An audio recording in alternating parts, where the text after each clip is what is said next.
Ka Sorkar Meghalaya kala penkrek ban Pyntreikam ya quick response code technology ban Buddien ya Jinggdie Kyiad hadian kecing pediang ka kenhun menteri ya kecing ajing mud katanat excise menteri katanat excise uba kermenchela ula kentho bagi hologram kila penduna ya kecing light tu kepisah ka Sorkar ka kwa ban penklan ya kecing kmi lengba QR code haman lagi bilor Kyiad Indian made foreign liquor kania ka jingtmu kalong ban penduna i kejing du nong ha kejing lum khachana menteri ula ong baka don kejing kiu ha kejing lum khachana ha kini kisnam balalej da kejing bu thong ban tam ya ka san spa klor tingka ha uni usnam bamenta.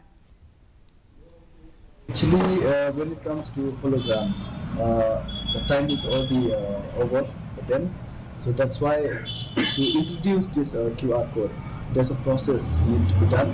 So for this, we have given them extension because we cannot live without.